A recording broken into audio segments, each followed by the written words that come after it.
नाते जुळले मनाशी मनाचे.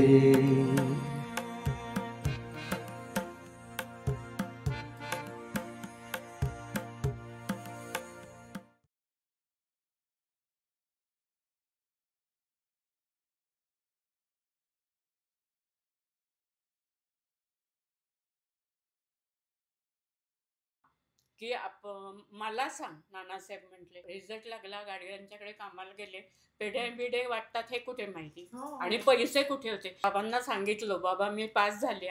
ते म्हटले वा वा असो. आणि ह्यांना सांगितलं नानासाहेबांना. तर नानासाहेब म्हटले उद्याच्या पेपरमध्ये तिचा फोटो द्यायचा, तुझ्याकडे कामाला येते. मी गाडगिळांच्या घरी धुणं भांडी पण करायचे, वरचं काम. मग गाडगिळांनी त्यांच्या घरी भांडी घासताना माझा फोटो काढला. आपल्याला काय कळतंय का तेव्हा, असं गरिबी इतकी. आणि दुसऱ्या दिवशी पुण्या मुंबईच्या सगळ्या वर्तमानपत्रात, कारण तेव्हा कमी होते ना पेपर, म्हणजे सकाळ, तरुण भारत, केसरी होता, आणि त्याच्यात पहिल्या पानावर माझी बातमी. बरं, मी जाते कामाला. कामावरच्या जाताना एकदम मैत्रीण म्हणाली, ती म्हणाली की अगं तुझाच पेपरमध्ये फोटो आलाय. पेपर कोणाच्या घरी येतोय. मी 4 दिवस बघितलंही नव्हतं. आणि मग नंतर गाडग्यांच्याकडे कामाला गेले तेव्हा त्यांच्या बायकोने दाखवला.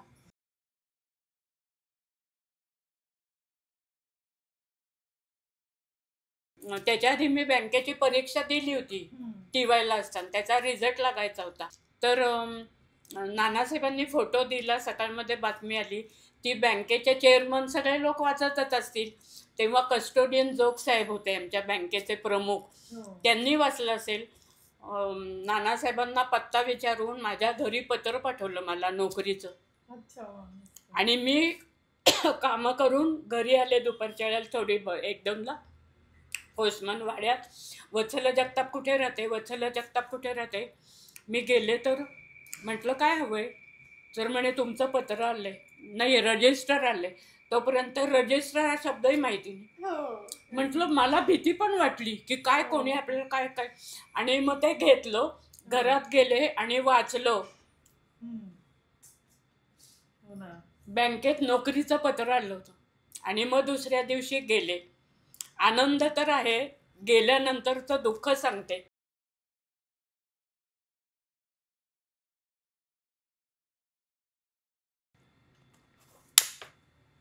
ज्या 2 मैत्रिणी 4 वर्ष एकत्र होतो कॉलेजमध्ये, शेजारी बसायच्या, कधी पुढे मागे, कधी भेटलो MSला जाताना पुलावर, तर अशा. त्यांना माझ्या आधी नोकरी लागली होती. मी इथनं एंट्री केली, ही बँक. त्यांनी इथे बसलेल्या बघितलं, मला ओळखही दाखवलं नाही, असं बघितलं माझ्याकडे. कारण तोपर्यंत पेपरला पण त्यांनी वाचलं, तोपर्यंत त्यांना एवढं माहिती नव्हतं ना. बरं, मला काही लाज वाटत नाही, धुणं भांड्यांची कामं करते, उदबत्त्या करते अशी. आणि ओळखही दाखवली नाही. आणि मीच आपली तिथनं इथे आले अशी. ह्या बघतात माझ्याकडे, हसल्याही नाहीत म्हणजे. मग पुढे गेले, एक जेंट्स होता, त्याला विचारलं हे पत्र कुठे दाखवायचं, कोण आहे तिथले साहेब. तर तो म्हटला जा त्यांच्याकडे. दाखवलं, बघितलं. आणि ते म्हटले तिथल्या मुलीला बोलवलं, आज यापासून आपल्या तिथे नवीन आल्यात, त्यांना काम शिकवा सगळं. जाताना तिथे दुसरी मुलगी, कॉलेजमधली मैत्रीण, तिने ओळख नाही दाखवली. मला इतकं वाईट वाटलं.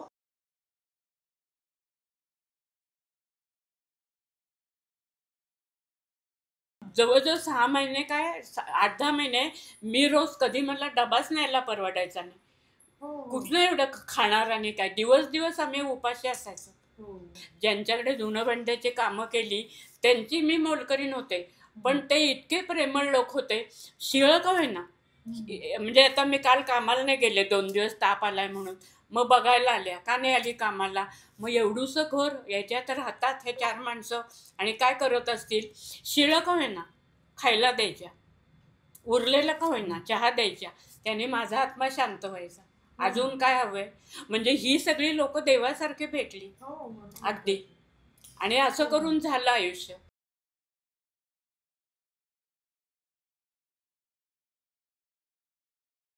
आजचा दिवस मस्त गेला नाही अगदी. चहा पिऊन जा. चहाला मी कधीच नाही म्हणत नाही, त्यामुळे चहा म्हणजे तेच ना. हे आहे जीव, काय म्हणूया, अमृत. अमृत. हो. मी तुलाही सांगितलं की कदाचित विश्वास बसणार नाही. आता मी 75 रनिंग आहे. खोटं वाटेल तुला, 1/3 आयुष्य फक्त चहा पिऊन जगली. शाळा कॉलेज सासरी असताना पण, नोकरीला असताना पण, लांब लांब बदल्या व्हायच्यांना नवऱ्याचा डबा करून द्या, भरभर आवरा, मुलांना शाळेत पोचवा स्कूटरवरनं. फक्त मी सकाळी एकदा चहा प्यायचे आणि दुसरा चहा 12:30 वाजता बँकेत. हां, आणि डबा न्यायला काही नसायचंच. हो ना.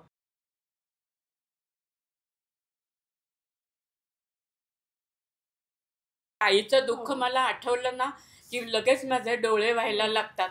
आणि गुळाचा चहा, आणि आता म्हणजे त्या वड्या मिळायच्या त्या हो छोट्या त्याच्या छोट्या. गुळाच्या अशा, आणि गुळाचा चहा करायची. आणि तेवढ्यात वाड्यातली कोणी बाई आली काही मागायला, 2 लसणाच्या पाकळ्या दे गाजी, नाहीतर 2 मिरच्या दे गाजी, तर ये बैस जरा देते, की बशीतला चहा आईचा, कपातला चहा त्या बाईचा. म्हणजे पूर्वीच्या काळी किती माणुसकी असायची ना लोकांना. अगदी. वडील माझे शिक्षक होते आणि पुण्यात तेव्हा व्हर्नाक्युलर फायनल म्हणजे खूप शिक्षण, 7वी पूर्ण पुणे जिल्ह्यात पहिले आले होते. आणि मग त्यांना नोकरी मिळाली शिक्षकाची. आणि पूर्वीच्या काळी कसे, हो मी जेव्हा शाळेत यायचे तिथे 8x आमचं 6x8चं घर, तिथे बसायचं ना, वडील आपले नुसते बसलेले, कधी त्यांच्या डोळ्यातनं अश्रू व्हायचे, कधी आम्ही तिथे बसलो, काही अडलं तरी, किंवा वडिलांनी आमच्याशी कधी बोलले नाही का, काही शिकवलं नाही. म्हणजे मला त्यांचं ते दुःख आता आठवतं नंतर जेव्हा. आणि मग असे झुरून झुरून मेले.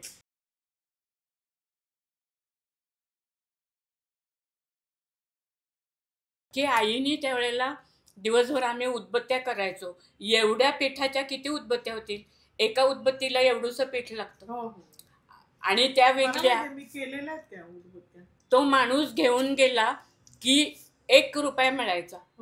1000 एवढ्या पिठाच्या उदबत्त्या करायच्या, त्याचा 1 रुपया. मग कधी 2 किलो व्हायच्या अशा. मग ते पैसे त्यांनी दिले ना उदबत्त्या नेताना, की आई म्हणायची, जागो 1/2 किलो ज्वारी आण, ज्वारी दळून आण, 2 रुपयाचं डाळीचं पीठ आण, आणि 1 पैशाचं तेल आण.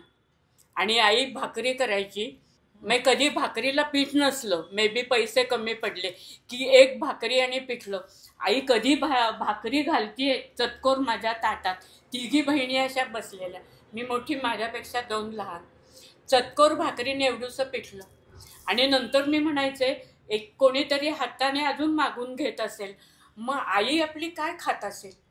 तेव्हा पण आम्हाला काही कळायचं नाही, कारण ते वयच नव्हतं. पण सगळ्यांचीच गरिबी, त्यामुळे अगदी थोडंसं दूध मागितलं ना द्यायच्या, आणि चमचा भर 1 टीस्पून. आणि आई कधी कधी दूध आणायला सांगायची. त्या शनिवार लोखंडे तालमीची तिथे डेअरी होती बघ, तिथे दूध आणायला गेलो ना, तो असा त्या ह्याच्यातनं असं घालायचं ना एवढंसं, तर मी अगदी जास्ती पडू दे थोडं, जास्ती पडू दे थोडं, असं मनात म्हणायचं. पण त्यांचं ठरलेलं असायचं, त्यांचाही व्यवसाय होता आणि ते नोकर होते. आणि आईच्या हात दूध घालायला लागली ना की मलाही असं वाटायचं जरा जास्ती पडू दे. कधी असं 1 थेंब दूध किंवा 2 थेंब.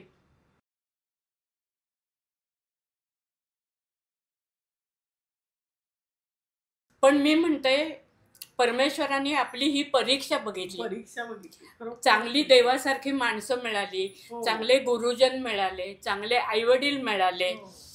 त्यामुळे कष्ट करा, पुढे जा, प्रामाणिकपणे राहा, हे सगळं सांभाळता आलं, चारित्र्य सांभाळता आलं. त्यामुळे कशाला म्हणायचं ठीक आहे. आणि तेव्हा आनंद किती होता, कधी दुःखच नसायचं. दिवाळी आली, नसेल का कपडा, काही नाही, नसेल का फराळाचं, काही नाही. म्हणजे आम्ही तर कधी आठवत नाही दिवा लावलेलं. म्हणजे मला नोकरी लागल्यावर मग ते दिवे पणत्या मग ते लावायला लागलो होतो. आणि रांगोळी पण तेव्हा काढली होती. पण कधी असं दुःख नाही वाटलं. दारिद्र्याचं दुःख वाटत असेल की वाड्यातले कोणी कोणी असे कपडे नेत न घालायला, मग समोर एक जरा चांगलं कुटुंब होतं चिंचवडे म्हणून, त्यांचा नवरा नोकरी करत होता, त्या सगळे आम्हाला कपडेच नसायचे घालायला, फाटके दुसऱ्यांनी दिलेले फाटलेले जुने पुराणे, पण आम्हाला नाही लाज वाटली. आमचं अंग झाकलं जाते आणि काय पाहिजे. त्या बाईच्याकडे कधी काही मिळालं नाही, चुकून मागितलं तर मग नंतर आई म्हणायची नकोच माग. एक 2-3 जण गरीब होते, तेही आमच्याकडे यायचे, आम्ही त्यांच्याकडे जायचो.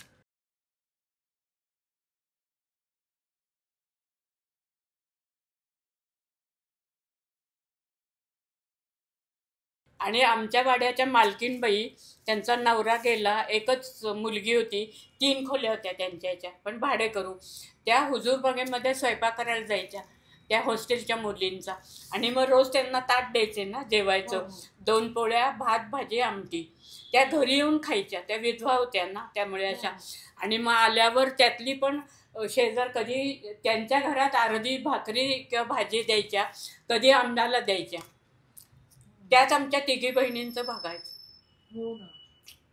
त्या बाईला इतकं दुःख असताना तिला का वाटावं स्वतःहून हिला ह्यांना मदत करावी.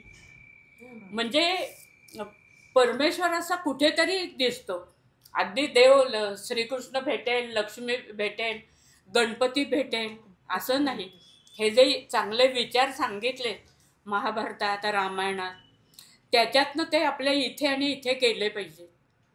ह्या लोक अडाणी होते, तरी त्यांना वाटलं ना, पाण्यावरनं आमची भांडणं व्हायची. म्हणजे आमची नाही, माझी आई नाही कधी भांडायची, बायकांची एकमेकींना अगदी शिव्या द्यायच्या, पण मागितलं ना कोणी काही असं द्यायच्या.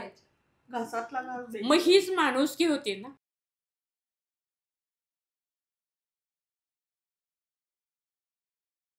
मी असं एक छान पुस्तक वाचले, तुलाही सांगते किंवा तुलाही आवडेल, you can heal your life.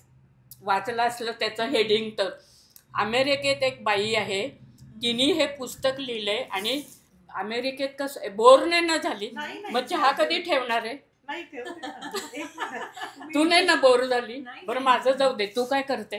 नाही, आधी तुम्हाला गोष्ट तर सांगा. तुम्ही सांगते, पण काय करते तू. माझी न्यूट्रिशन आणि फिटनेसची कंपनी.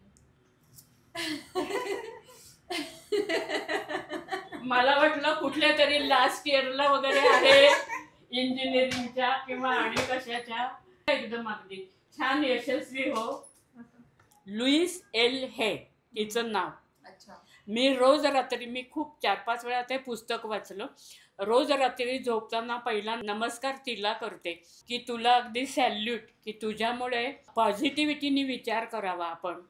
नैराश्य असतं पण ते लगेच विचार जात नाही, तर त्याच्यावर मात कशी मिळवायची, हे कसं करायचं, हे विचार मॅडम तुम्ही मला दिले. मग ते कुठनं तरी चांगले विचार आले की वागणंही चांगलं होतं, पुढची कामंही चांगली होतात.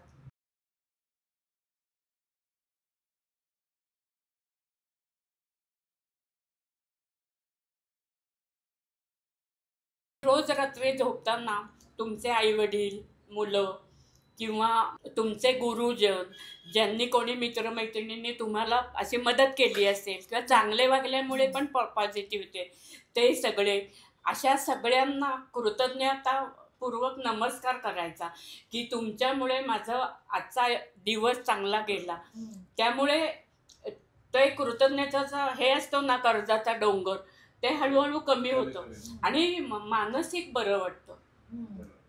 त्यामुळे मी ते पुस्तक वाचलं ना, तो विचार तेव्हापासून रोज न चुकता करत असते. म्हणजे ऑफिसमध्ये शाळेत ज्या चांगल्या मैत्रिणी मिळाल्या, चांगले गुरुजन मिळाले. मी विद्यार्थी परिषदेचं काम करायचे कॉलेजमध्ये असल्यापासून. ज्ञानप्रबोधिनी माहिती आहे ना, त्याचे ते फाउंडर आप्पा पेंडसे, ते सगळ्यांच्यासाठी आठवड्यातनं 1 दिवस वैचारिक मंथन घ्यायचे. म्हणजे सगळ्यांना बोलवा, चांगले विचार करा, तुम्हाला वेळ असतो, चांगलं काम करा. मग 2-4 मैत्रिणी होत्या, त्यांच्याबरोबर तिथे जायचे वेळ काढून कामातनं. त्यानंतर रामकृष्ण आश्रमात जायचे. नंतर विवेकानंदांचं पण काम केलं थोडे दिवस, त्यांची खूप पुस्तकं वाचली. पण हे का झालं, चांगल्या विचारांचे मित्र मैत्रिणी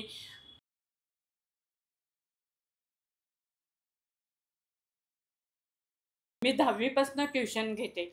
एका अपंग मुलीला शिकवायला जायचे. तिला पोलिओ झाला होता आणि मी इथनंच जायचंय कॉलेजला आणि अलकावरनं नाही का तिथनं असं.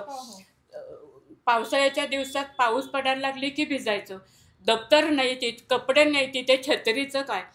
तर ती मुलगी तिथनं वसंत टॉकीच्या तिथनं कॉलेजला, ती MS कॉलेजला 1-2 वेळा मी भिजत चाललेले पुलावरनं ती आली आणि ती म्हटली काय गं ये छत्रीमध्ये अशी.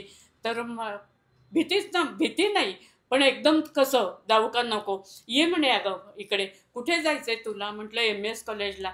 आई आम्ही पण MS कॉलेजलाच आहे असं. आणि मग तिने माझ्या डोक्यावर छत धरलंय. तशी आमची मैत्री झाली. मला थोडा कमी कर ना. थोडाच आहे अर्धाच आहे घ्या. तुम्हाला का कमी? नाही आम्ही सुद्धा तेवढाच आहे आमचं.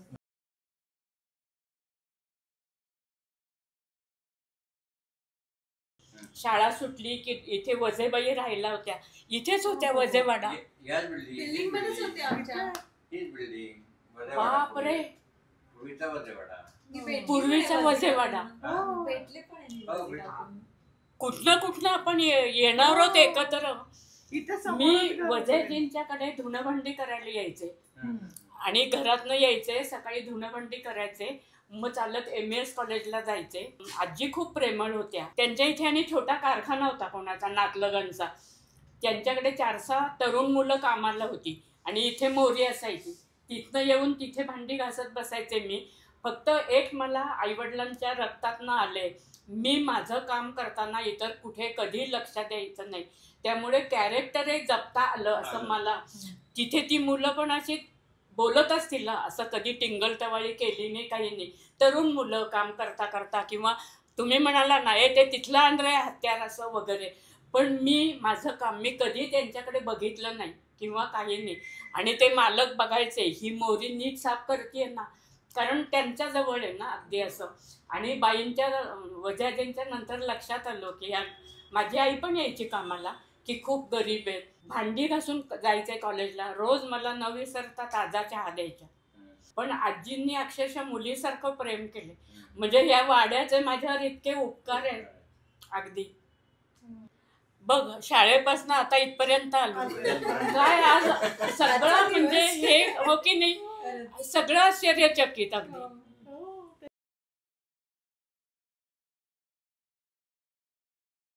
वजाजींचा मुलगा म्हणायचा की तू आता कुठल्या वर्षाला आहेस, परीक्षा कधी?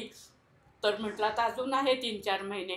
मग आता लवकर काम करायचं आणि ही माझी खोली म्हणजे त्यांचं बेडरूम असेल, ही खोली रिकामी असते दिवसभर.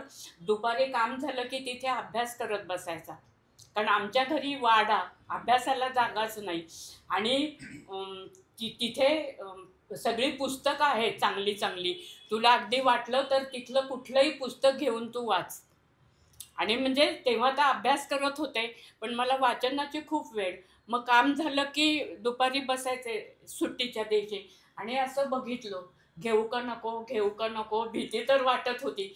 ते कसं उघडायचं कपाट, म्हणजे ते भिंतीत तेही माहिती नव्हतं. पण तरी असं जरा हे करून सगळ्यात पहिलं पुस्तक तिथे वाचलं मृत्युंजय. आणि मृत्युंजयमुळे मी घडले.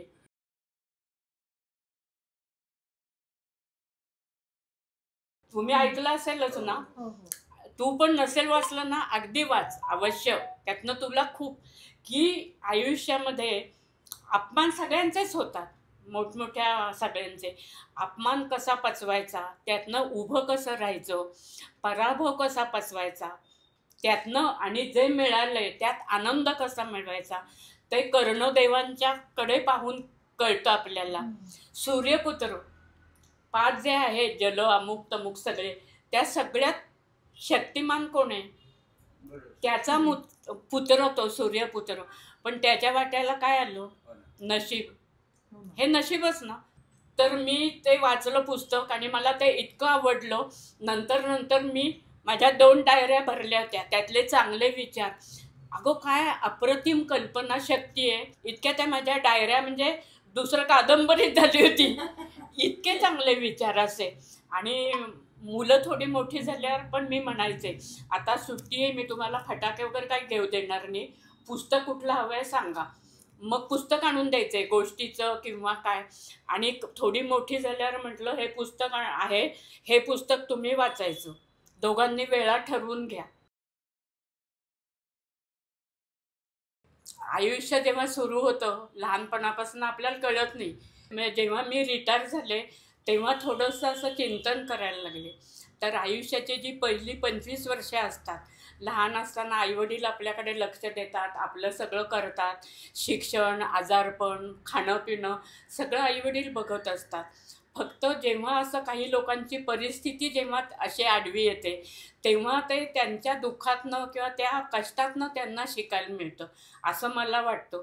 त्यावेळेला नक्की काय शिकायला मिळतं असं सांगता येणार नाही. ते वडील माझे लवकर गेले, म्हणजे एकट्या आईने दिवसभर कष्ट करायची, त्यामुळे घरी आम्ही कधी कोणाशी बोललोच नाही. त्यामुळे स्पष्टवक्तेपणा जो म्हणतात ना तो खरं माणसाला हवा आहे, त्यांनी तो शिकायलाच पाहिजे. पण तो काही माझ्यात आला नाही, कारण फक्त सहन आणि सहन करायचं. पण फक्त शाळा चांगले सगळे भेटले आणि वडील शिक्षक होते, त्यांच्या रक्तातनं कदाचित त्यांच्या जीन्समधनं आलं असेल की शिक्षणाचं महत्त्व. त्यामुळे ते आपोआप घडत गेलं, आपोआप अभ्यास होत गेला. पाठीवरती हात ठेवून फक्त लढ म्हण, तसं ते आपोआप झालं की एखाद्या इतक्या चांगल्या शिक्षका माझ्यासारख्या एखाद्या मुलीला शाळेत चालली आहे जिना चढून आणि माझ्या खांद्यावर किंवा पाठीवर हात ठेवतात, तेव्हा जो आनंद होईल तो त्यावेळेला कळलेला असतो. म्हणजे तेव्हा आम्हाला अभ्यासाला वेळ नसायचा, घरी कोणी सांगायचं नाही अभ्यास करा, पुस्तकं वाचा, वही नाही, पुस्तक नाही, दप्तर नाही. शाळेत कधी मी 1ली ते 4थीपर्यंत कुठेतरी कोणाची पडलेली फुटलेली पाटी असली वर्गात ती घ्यायची किंवा रस्त्यावर, आणि रस्त्यावर पडलेली पेन्सिल घ्यायची, तसा अभ्यास केला आहे. पण फक्त शिक्षकांच्या मुखातनं जे आले ते इथे आणि इथे गेले आणि इथे गेले. पण हे परिस्थिती आणि सगळे आपोआप घडून येतं. त्यानंतर शिकले, चांगले गुरु मिळाले, ग्रॅज्युएट झाले. नानासाहेब परुळेकर, पंडित वसंत गाडगीळ त्यांच्यासारखे गुणग्राहकता असलेली लोकं मिळाली. म्हणजे समाजामध्ये खूप चांगले लोक आहेत, फक्त ते आपलं नशीब म्हणायचं की आपल्या वाट्याला आले किंवा त्यांच्यापर्यंत आपल्याला पोचता आलं. त्यामुळे पेपरमध्ये फोटो आला म्हणून म्हणजे त्या कष्टाचं चीज झालं असं मी नाही म्हणू शकत, कारण मी माझं कर्तव्य केलं. त्यामुळे कस्टोडियन जोग साहेब आमच्या महाराष्ट्र बँकेचे घरी पत्र पाठवलं आणि मला महाराष्ट्र बँकेत नोकरी मिळाली. मी शिकले, थोडीफार आधी शिकले होते, माझ्या मुलांना शिकवलं. नातलगही सगळे गरीब होते, तर इतर नातलगांना शिक्षणासाठी मी थोडीफार मदत केली. ते शिकलेत, नोकरी करतायत. म्हणजे हे असं आयुष्य. पहिले 25 वर्षे आई वडील, गुरुजन आणि इतर आजूबाजूचे ते तुमचे मार्गदर्शक असतात. लग्न झाल्यानंतर जबाबदाऱ्या येऊन पडतात, स्त्रीवर तर फारच येऊन पडतात. पण मग त्या सगळ्या जबाबदाऱ्या पेळा, सासरी सगळ्यांशी मे बी जुळवून घ्या.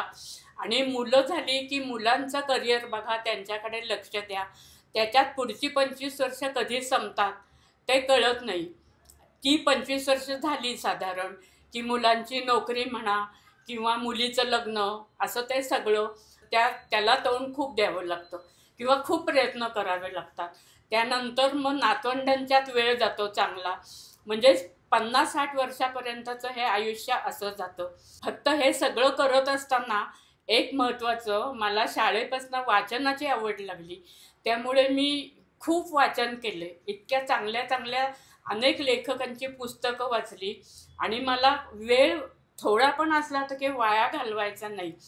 कुठे असं कामाला चालली आहे आणि केसरीवाड्यामध्ये व्याख्यान आहे, वसंत व्याख्यानमाला, कानावर काहीतरी पडतंय, लगेच माझं लक्ष तिकडे आणि माझी पावलं तिकडे, की भरभर कामं करा आणि रोज व्याख्यान ऐकायला जा.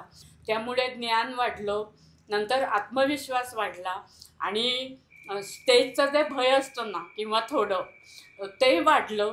त्यामुळे मी हळूहळू शाळेत कॉलेजमध्ये स्पर्धेत भाग घेऊन मग हळूहळू यशस्वी व्हायला लागले, चांगले मित्रमैत्रिणी मिळाले. ही जी स्टेज आहे की वाचनामुळे मला खूप ज्ञान मिळालं. तर मी म्हणजे असं नेहमी मुलांनाही माझ्या सांगते की तुमचा रिकामटेकडा वेळ ना असा TV बिव्ही बघण्यात, पिक्चर बघण्यात घालवू नका. चांगली पुस्तकं वाचा, त्यातनं तुम्हाला जे मिळेल ना, पुस्तकं हे तुमचे चांगले मित्र असतात. जेव्हा तुम्ही कुठेतरी चाललाय आणि एकदम त्यावेळेला संकट आलं काहीतरी, त्यावेळेला तो विचार तुम्हाला मित्र म्हणून मदत करायला येतो. पण त्याच्यामुळे मला अनेकदा जेव्हा मी संकटात असेल तेव्हा ह्या पुस्तकातले माझे मित्रमैत्रिणी मदत करायला आले. चालू आहे. पण म्हातारपण म्हटलं की खूप प्रॉब्लेम असतात. तुम्ही किती ठरवा, सगळं विसरायचं, टेन्शन घ्यायचं नाही, सुखात राहायचं. पण ती एक अशी अवस्था असते की तुम्ही सगळं नाही ॲडजस्ट करू शकत. पण तरी त्यातल्या त्यात पॉझिटिव्हिटीने राहायचं, चांगले विचार करायचे. बाकी परमेश्वर वरनं बघतोय सगळं. आणि तुमचं नाव सांगा. सुजाता साठे, पूर्वाश्रमीची वत्सला जगताप. आलते वेगळ्या कामाला, तिथनं सुरू झालं आणि इतक्या प्रेमळ ठिकाणी येऊन त्याचा आता हे अंत नाही, ही सुरुवात आहे. अगदी मला खरोखर स्वप्नात सुद्धा वाटलं नाही की वत्सला जगताप जी शाळेतली ती बाई आपल्याला भेटू शकेल आयुष्यामध्ये. म्हणजे आमच्या दोघींच्या आनंदाने डोळ्यात पाणी पाणी. आणि खरंच चालेल. मग ते अगदी की नाही. हो तेच खरंच अगदी. हे घ्या, आता हा प्रसाद आहे. येस. हा आहे पंढरपूरचा. Okay okay.